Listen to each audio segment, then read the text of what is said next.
Hello everyone, welcome to this very important video on one variance test. We will understand the requisite details of this test and see how it is done on Minitab.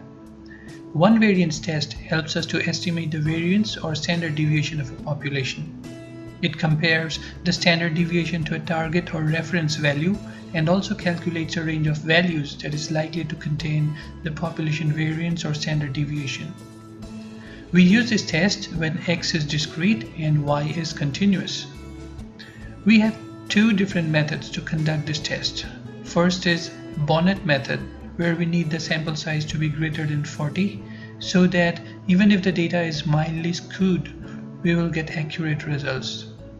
Second method is the chi-square method, which strictly requires the distribution to be normal. Basic assumptions for this test are that the data are independent, selected randomly, and sample size should be preferably greater than 40.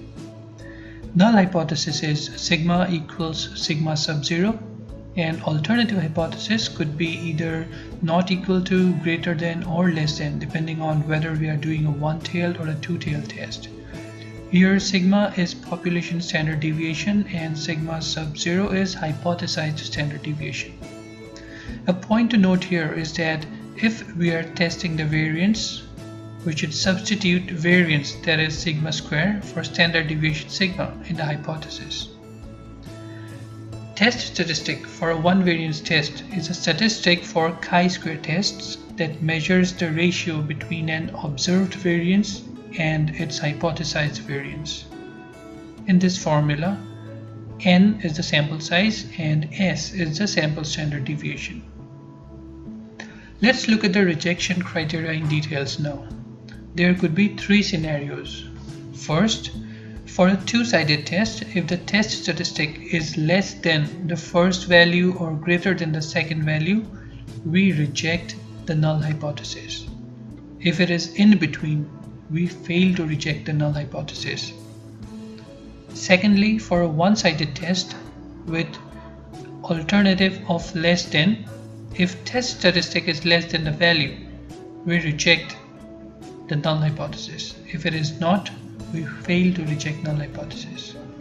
And finally, for a one-sided test again, if alternative is greater than, if test statistic is greater than the value, we reject null hypothesis, else we fail to reject null hypothesis. The steps to conduct this hypothesis test is similar to what we have seen in our previous videos, so we will not discuss them again. At this point, let me quickly share an example with you where we can use this test. One of my friends, who is actually into research and development for a pharmaceutical company, once told me that whenever any new medicine is being worked upon, they need to test its effect on the subject.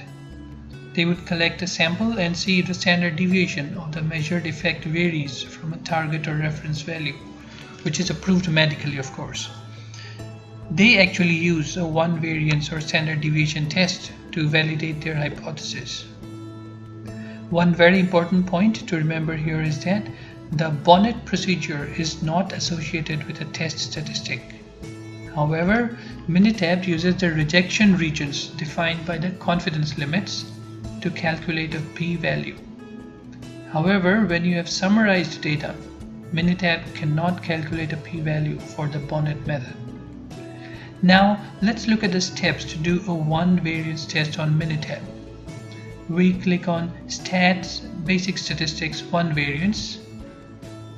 We need to select the relevant option from the drop-down, tick the Perform Hypothesis Test box and put the hypothesized value. And here is the sample Minitab output.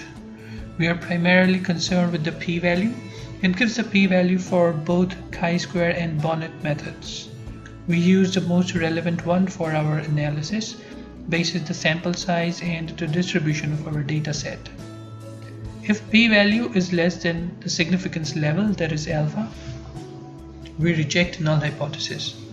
This means that there is a statistically significant difference between the standard deviation and the reference value. With this note, we would conclude our discussion on one variance test today. Thank you so much for your time. If you have any queries or feedback, please share your comments or let's connect on LinkedIn. Please do share and subscribe to this channel to stay updated on future videos. Bye bye.